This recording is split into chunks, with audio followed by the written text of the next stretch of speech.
Bonjour à toutes et à tous, merci d'être là. Donc, je me présente tout d'abord, je suis Alain Joyeux, je suis professeur en classe préparatoire économique et commerciale générale, ECG. J'enseigne la géopolitique du monde contemporain et je vais vous parler donc de la classe préparatoire ECG. Donc, je vais vous faire une petite présentation et ensuite je répondrai évidemment à vos questions. Hein, aucune question évidemment n'est tabou.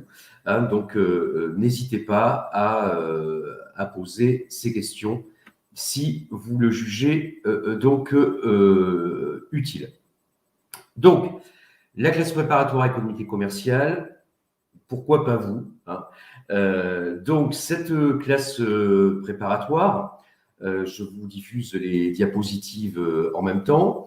Il faut bien voir qu'elle constitue les 2 premières années d'un cursus en 5 ans, hein. C'est-à-dire qu'à la fin de la classe préparatoire, il y a un concours, j'y reviendrai, qui permet d'intégrer une grande école de management. 24 écoles sont accessibles après le concours. Le concours n'élimine personne, hein, bien évidemment.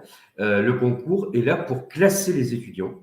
C'est-à-dire qu'à l'issue des 2 années de classe préparatoire, les étudiants de CG ne se posent pas la question de savoir s'ils auront ou pas une école, ils sont sûrs d'en avoir une, probablement même seront-ils admis dans plusieurs, mais l'enjeu c'est quel niveau d'école ils auront.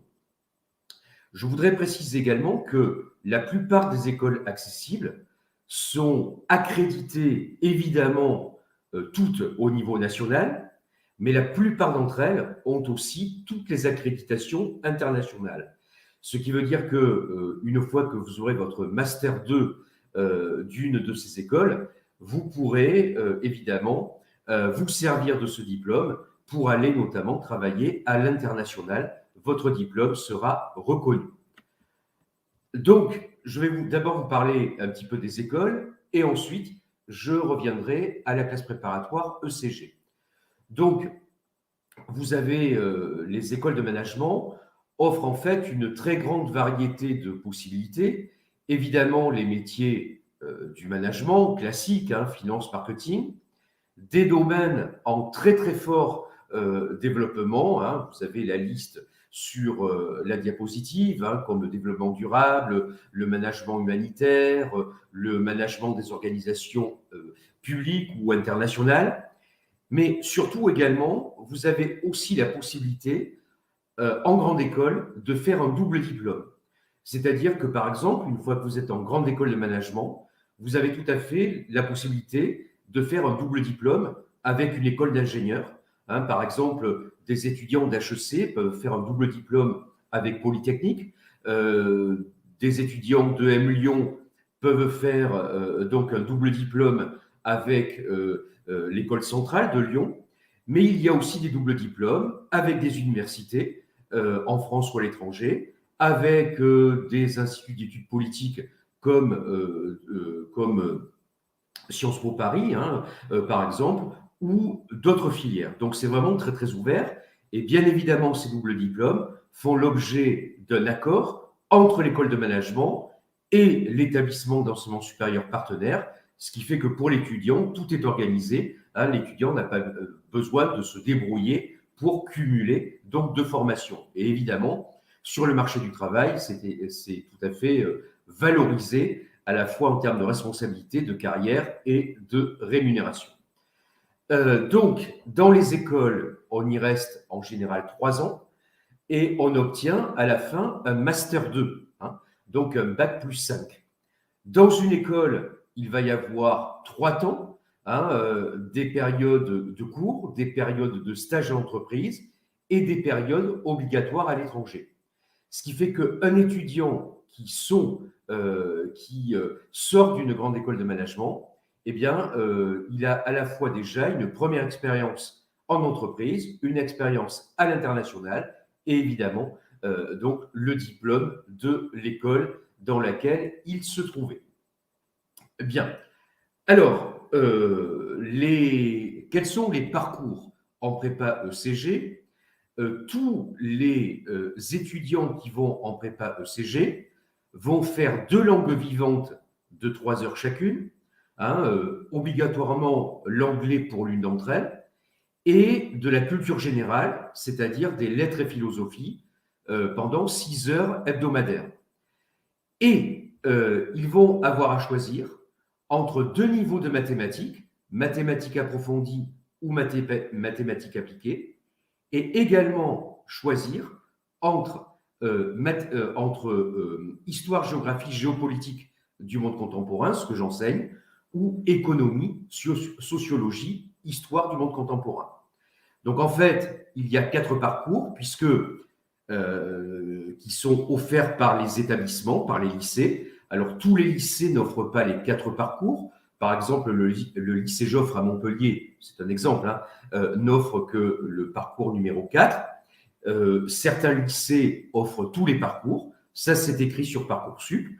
Mais je résume. Donc, un tronc commun, langue vivante, lettres philosophiques, qu'on appelle culture générale. Et puis, au choix, soit mathématiques approfondies ou mathématiques appliquées. Et un autre choix, ou histoire géopolitique, ou économie, sociologie, histoire du monde contemporain. Je continue. Donc, voilà, à titre d'exemple, je ne vais pas vous montrer les 4 parcours, mais quelqu'un qui ferait maths approfondie géopolitique, voilà un petit peu le nombre d'heures de cours hebdomadaires. Vous voyez que ce n'est pas plus qu'en lycée, pas plus qu'en lycée, mais il faut... Donc, si vous faites un autre parcours, vous aurez le même volume horaire, et vous ajoutez à cela donc une interrogation orale qu'on appelle des cols en classe préparatoire, donc une par discipline toutes les 2 semaines.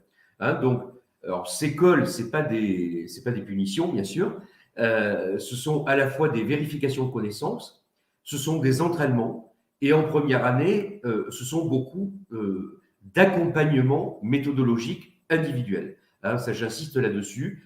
L'école sont vraiment le moment où le professeur va s'occuper de l'étudiant ou de l'étudiante en particulier. Et puis, vous avez un devoir surveillé écrit de 3 ou 4 heures toutes les semaines. Et là, ce sont des entraînements pour le concours. Au total, qu'est-ce que ça donne? Voilà l'emploi du temps d'un Robin, qui est un élève de 7 années en prépa ECG, qui fait anglais-espagnol. Voilà ce que ça donne. En général, donc, les devoirs surveillés ont lieu le vendredi après-midi. Les week-ends, dans la plupart des cas, sont libres. Ça dépend des lycées. Il y a parfois des devoirs surveillés le samedi matin, mais c'est de plus en plus rare. Bien évidemment, vous constatez que les cours se terminent assez tôt l'après-midi, souvent, mais l'école, ces interrogations orales, viennent souvent s'intercaler dans les plages horaires libres le soir. Donc voilà, si vous voulez, l'organisation de la prépa ECG.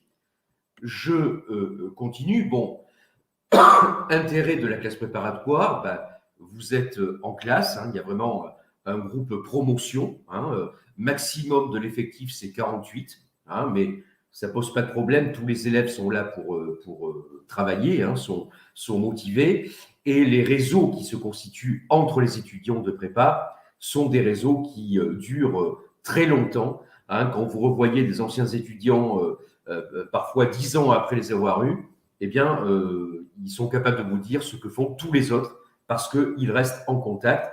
C'est leur premier réseau. Quels sont les plus d'une classe préparatoire ECG? Donc, c'est la pluridisciplinarité, c'est-à-dire que tout le monde fait à la fois des mathématiques, des sciences humaines, des langues.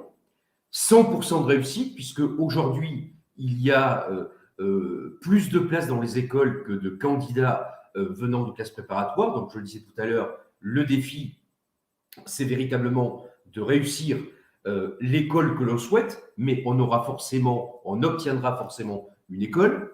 C'est l'encadrement, le suivi individuel de chaque élève.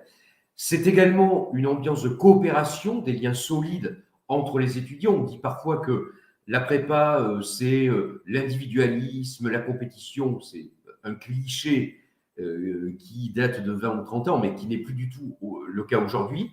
Nous, en tant que professeurs, on sait que les promotions qui coopèrent le plus, qui mutualisent le travail, sont celles qui ont les meilleurs résultats au concours. Personne n'est laissé au bord du chemin, c'est-à-dire que les classes préparatoires sont dotées des mêmes crédits d'enseignement supérieur que les universités. Et ça permet, par exemple, à un étudiant qui aurait fait 1 an de classe préparatoire, mais qui ne voudrait pas faire de deuxième année, eh bien, d'aller, par exemple, en L2, en licence 2, à l'université en sciences économiques. Quelqu'un qui aurait fait 2 années de classe préparatoire ECG et qui ne voudrait pas aller en grande école pourrait aller en licence 3 à la faculté de sciences économiques. Donc, ça, c'est une sécurité parce que si un élève, alors c'est très rare, hein, mais abandonne ou décide de se réorienter en cours des 2 ans de classe préparatoire, il ne revient pas à Bac+0. Hein. Ça, c'est très intéressant que d'avoir ces conventions obligatoires avec l'université. Et puis, les prépas sont en relation étroite avec les écoles, hein, bien évidemment. Je répondrai aux questions après, mais je pense que je vais répondre au fil de ma présentation, au moins certaines d'entre elles. Quelle différence avec une école post-bac, type bachelor? Tous les élèves de classe préparatoire obtiennent à la fin de leur cursus un Bac+5. Un bachelor, c'est un Bac+3. Donc, ce n'est pas le même diplôme qui est préparé. Hein, ça, c'est une chose. Alors, je rappelle qu'HEC, par exemple, n'a même pas de bachelor. Alors, certaines écoles de milieu de tableau permettent, moyennant un concours, à des élèves qui ont fait un bachelor de passer en programme master. Ça arrive, mais les étudiants de classe préparatoire, tous y préparent un Bac+5. Deuxième élément, il y a la reconnaissance de parcours par l'université en prépa, ce qui n'est pas le cas en bachelor. Et puis également, en prépa, c'est gratuit. Les 2 années de prépa sont gratuites. Bien sûr, l'école est payante après. Hein, je vois qu'il y a une question là-dessus. Même si on a fait une prépa, l'école est payante. Mais disons que si vous faites un bachelor 3 ans, vous payez déjà 3 ans après le bac. Si certains, si l'école le permet, font un master, ils vont avoir 5 années d'études payantes. Vous faites une prépa, vous avez 2 années gratuites, juste le coût en fait de l'inscription à l'université. Et ensuite, vous avez les 3 années d'école donc payantes. Mais j'y reviendrai tout à l'heure. Moi, ça fait 20 ans que j'enseigne en prépa ECG. Je n'ai jamais vu un élève ayant obtenu une école ne pas pouvoir y aller pour des raisons financières, quel que soit son milieu social. Parce qu'il y a des bourses, il y a l'alternance, il y a beaucoup de choses qui permettent donc de financer les écoles. Bien. Quels sont les élèves recrutés? C'est une question que je vois dans le chat. Le seul prérequis, c'est d'avoir gardé les mathématiques jusqu'en terminale. Ça, c'est vraiment le prérequis obligatoire. Alors, on peut avoir gardé simplement l'option maths complémentaire ou la spécialité maths, c'est ce qui est conseillé, et éventuellement maths experte, mais ça, ce n'est pas du tout obligatoire. Quelqu'un qui a fait la spécialité maths, il peut très bien aller dans un lycée offrant mathématiques approfondies ou mathématiques appliquées, peu importe. Quelqu'un qui, en terminale, n'aurait fait que l'option maths complémentaire, on lui conseille d'aller en maths appliquées parce que les maths approfondies seront un peu difficiles pour lui. D'accord? Donc, c'est le seul prérequis qui est obligatoire. Toutes les autres spécialités de terminale sont acceptées en prépa ECG. Et je veux insister notamment sur un point. Un élève qui, en terminale, n'aurait fait ni spécialité SES, ni spécialité AGGSP, hein, histoire géo, sciences politiques, géopolitique, peut aller en prépa ECG. De la même manière, un élève qui a fait une spécialité SES en terminale et qui veut aller dans un lycée, dans une prépa ECG qui n'offre pas l'économie mais la géopolitique, il peut y aller sans problème. De la même manière, un élève qui en terminale aurait fait la spécialité géopolitique, AGGSP, et qui viserait une prépa ECG avec économie, sociologie, il peut y aller quand même. De même qu'un élève qui aurait fait 2 spécialités scientifiques en terminale, il peut aller en ECG. Voilà, la seule condition, c'est d'avoir conservé les mathématiques. Donc, on sélectionne les dossiers dès le mois de mai et on tient compte donc de tous les critères qui s'affichent là. Je voudrais peut-être insister sur peut-être 1 ou 2 points. Bon, les notes et les évolutions de terminale et de première, bon, rien à dire. Le classement dans la classe. Alors ça, j'insiste. Il y a une inflation des notes en terminale et une inflation des notes. Et on sait très bien qu'en terminale, il y a des professeurs qui notent à l'ancienne, donc qui ne mettent pas facilement de bonnes notes, et puis des professeurs qui suivent les directives actuelles, qui mettent plus facilement des meilleures notes. Donc nous, quand on regarde les dossiers, par exemple, un élève qui aurait 14 en maths et qui serait premier de sa classe, et de l'autre côté, un élève qui aurait 16 en maths, mais qui ne serait que 10e de sa classe, on va augmenter celui qui a 14 parce qu'il est premier, et on va baisser celui qui a 16 parce qu'il est que 10e. Ça permet de lisser les inégalités. De la même manière, le niveau de la classe de terminale, au moment du conseil de classe du 2e trimestre ou du 1er semestre de terminale, le lycée d'origine, le proviseur du lycée d'origine, va écrire, c'est obligatoire, si la classe de terminale est très bonne, bonne, assez bonne ou moyenne. Quand un élève de terminale est par exemple 10e dans une classe très bonne, on sait qu'il est capable de suivre une classe prépa ECG. Si inversement, il est 10e dans une classe moyenne, on sait qu'il ne pourra pas suivre. Et donc, nous tenons compte de ça pour classer les dossiers. Donc, bien évidemment, souvent on nous demande, mais quelle moyenne faut-il pour aller en prépa ECG? Bon, je pourrais vous dire 14, 14,5, 15, mais en réalité, on mixe les notes par tous les critères que vous avez donc sous les yeux. Voilà. Alors, je vois qu'il y a pas mal de questions. Voilà, je suis en seconde, qu'est-ce que je choisis? Et je suis en fin de première, qu'est-ce que je choisis comme spécialité? Si vous êtes donc en fin de seconde, vous prenez la spécialité maths en première et vous prenez 2 autres spécialités, celles que vous voulez. Si évidemment, vous êtes sûr de vouloir aller en prépa ECG après le bac, l'idéal, c'est de prendre spécialité maths plus spécialité AGGSP et spécialité SES. Mais c'est rare en fin de seconde d'être certain de son orientation. Si vous vous sentez scientifique, vous pouvez très bien prendre la spécialité maths et une spécialité et 2 spécialités scientifiques. Ou si vous aimez les langues, vous prenez la spécialité maths et la spécialité langue et puis une 3e spécialité. Vous êtes donc en fin de première. Là, que devez-vous faire? Premier choix, vous gardez la spécialité maths, ou alors, au minimum, vous l'abandonnez, mais vous prenez l'option mathématiques complémentaires. Voilà. Donc, soit vous gardez la spécialité maths, soit vous prenez au minimum l'option mathématiques complémentaires. Et vous gardez en 2e spécialité celle que vous voulez. C'est tout à fait libre, c'est-à-dire la spécialité qui va vous permettre d'avoir le meilleur dossier en terminale, où vous aurez de bonnes notes parce que ça vous plaît. Voilà. Donc, vous voyez, c'est très souple, c'est très souple. Le seul prérequis, ce sont les mathématiques. Voilà. Soit en spécialité, soit en option maths complémentaire.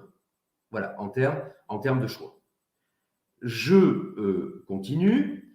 Voilà comment on se prépare donc à faire une classe préparatoire. Eh bien, en terminale, c'est travailler régulièrement.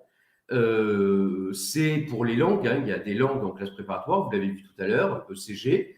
Voilà, s'entraîner en langue, regarder des films en version originale, suivre l'actualité, ça c'est très important.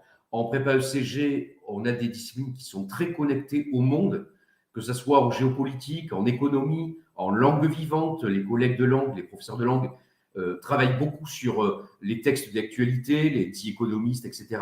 Regarder des films en version originale, tout ça, voilà, ce sont des choses qui permettent donc de se préparer hein, à aller donc en prépa. Et puis il y a des lycées, alors pas tous, mais il y a des lycées qui permettent à des élèves de terminale de venir assister pendant une demi-journée ou une journée en prépa à des cours. C'est très intéressant parce que ça permet à l'élève de terminale de sentir l'ambiance, qui est une très bonne ambiance, hein, je le précise, hein, c'est une ambiance vraiment de coopération, de bienveillance amicale. Le rôle des professeurs, c'est d'amener les étudiants à exploiter au maximum leur potentiel. C'est ça notre rôle. Nous sommes à la fois professeurs et coachs, hein, voilà, et nous encourageons la coopération entre les étudiants. Voilà, donc aller assister à des cours en prépa, ça peut être tout à fait utile pour se décider. Donc, voilà, j'ai terminé la présentation. Je vois quelques questions. D'abord, je commence par la fin, la question de Sandrine. Y a-t-il beaucoup d'élèves en prépa littéraire qui parviennent à intégrer de grandes écoles? Alors, pour les littéraires, donc c'est pas la voie ECG. Les élèves qui sont en prépa littéraire ont un concours spécifique qui s'appelle la Belle Banque d'épreuves littéraires et qui permet donc de passer les concours d'entrée dans les écoles de management. Alors oui, les écoles recrutent des élèves de prépa littéraire et un élève qui souhaite intégrer une grande école de prépa littéraire, il pourra tout à fait le faire. Bien évidemment, là encore, c'est la même problématique. C'est quel niveau d'école il souhaite intégrer et son but, ça sera d'intégrer la meilleure école possible. Ensuite, donc, question d'Adeline. L'enseignement de spécialité maths est-il obligatoire pour faire une classe préparatoire à ces écoles de management? Alors, je le répète, la réponse est non, mais c'est très conseillé et au minimum, il faut avoir l'option mathématiques complémentaires. Et Adeline pose, est-ce que l'enseignement de spécialité SES plus NSI plus Géopo ou LV peuvent suffire? Non, parce que là, il n'y a pas de maths. Il manque les maths, il manque soit une spécialité maths, soit au minimum l'option mathématiques complémentaire. Hein, voilà, donc dans ce profil-là, il manquerait vraiment les maths. Alors, il y a des petites prépas qui recrutent des élèves qui n'ont pas fait de mathématiques. Bon, je ne peux pas citer de nom ce soir, mais certaines acceptent, mais c'est quand même conseillé de garder les maths donc en terminale. Je remonte un peu. Y a-t-il des conseils d'orientation prépa? Bien sûr, mais je dirais que les premiers conseils d'orientation, ce sont les professeurs de classe préparatoire. Question de Nathalie, est-ce que les écoles sont payantes même si on a fait une prépa? J'ai répondu, la réponse est oui. Quelles sont les spécialités? Question de Étang Martin à choisir. Je crois que donc j'y ai répondu. Question de Nadia, bonjour. On entend souvent dire que la prépa ECG est une filière hyper sélective. C'est vrai, la réponse est non. Voilà. Il est bien évident que si vous candidatez en voulant absolument un ou deux lycées, une prépa ou deux, vous candidatez, je ne sais pas, dans Louis le Grand ou Henri IV, c'est clair qu'il y a beaucoup de candidats, donc vous n'êtes pas sûr d'être pris. Mais il y a quand on est un élève, ne serait-ce que moyen en terminale, vous trouverez toujours une prépa ECG pour vous accueillir. Donc l'important, c'est de faire des vœux larges, de faire le maximum de vœux, si on veut être sûr d'être pris quelque part. Mais ce n'est pas du tout une filière hyper sélective. Il y a même, je peux vous le dire, des classes préparatoires ECG qui n'ont pas rempli, donc il y a des places. Donc il ne faut vraiment pas s'auto-censurer. Vraiment pas. Hein. Il faut candidater. Hein. Ça, c'est vraiment très, très important. Et la plupart des candidats trouveront donc une place. Question de Nathan, y a-t-il des cours de pré-rentrée? Écoutez, il y a des cours privés qui sont organisés. Certaines prépas, mais elles ne sont pas nombreuses, organisent une préparation à la prépa. Mais ce qu'il faut vous dire, c'est que depuis 2013, depuis la loi sur l'enseignement supérieur 2013, le premier semestre d'enseignement supérieur, que ce soit en prépa ou à l'université, est considéré comme un semestre d'adaptation de l'enseignement secondaire à l'enseignement supérieur. Et donc en prépa, je peux vous dire qu'on accompagne individuellement les étudiants durant le premier semestre sur le plan méthodologique, sur le plan des méthodes de travail, sur le plan du rythme de travail, pour les accompagner pour qu'ils soient le plus efficaces possible et qu'ils maximisent leurs chances d'avoir les meilleurs concours possibles. Hein, vraiment. Y a-t-il une préparation à faire avant la rentrée? Écoutez, quand un étudiant est admis dans une prépa, quand il a dit oui définitif et qu'il est admis, ça se produit en général au mois de juin ou début juillet, il va sur le site du lycée où il est admis et sur ce site, vous allez avoir les profs de prépa qui auront mis une bibliographie, des conseils de lecture, des conseils de préparation. Et le mieux est de suivre ces conseils. Voilà, je ne connais pas de lycée qui ne fasse pas ça. Donc voilà, une fois admis, allez sur le site de lycée et ça permet pendant l'été de commencer à se préparer à travers un certain nombre de lectures. Alors après, Anna, est-ce que si on n'est pas très bon en maths et qu'on veut faire du droit et qu'on conseille de ne pas prendre maths complémentaires, si vous faites du droit, vous n'allez pas en prépa ECG. Donc là, la thématique de ce soir ne se pose pas. Effectivement, pour aller en fac de droit, à l'université de droit, il n'y a pas besoin de continuer les mathématiques. Mais pour faire une prépa ECG, oui, il ne faut pas avoir abandonné les mathématiques, au minimum, continuer donc les maths complémentaires. Voilà. Il serait quand même bien de continuer les maths complémentaires, même si on n'est pas très bon, oui. Voilà, continuer les maths complémentaires. Il faut bien voir qu'il y a une idée reçue qui consiste à dire qu'en école de management, on a besoin des maths que si on veut faire de la finance. C'est tout à fait faux.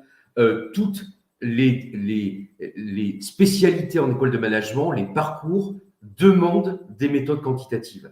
Donc, c'est quand même bien de garder un peu de maths parce que de toute façon, en école de management, vous en aurez besoin. Alors, pas forcément des maths à niveau très élevé, mais vous aurez besoin quand même d'utiliser des techniques mathématiques. Donc, n'abandonnez pas les maths, au minimum, gardez les mathématiques complémentaires. Hein, voilà. Donc, je vois qu'on arrive à la fin. Le dernier message, dans les 2 minutes qui restent, c'est ne vous auto-censurez pas. Osez la prépa, vous ne le regretterez pas. Il y a un niveau de satisfaction à l'issue de la prépa qui est absolument énorme. Et la prépa, ça ne sert pas qu'à préparer un concours, ça donne des méthodes utiles tout au long du cursus et de la vie professionnelle. Et c'est pour ça que les écoles veulent recruter des élèves de classe préparatoire. Voilà, merci à tous et à toutes. Bon courage et dans vos choix et on espère vous retrouver en prépa très bientôt. Au revoir.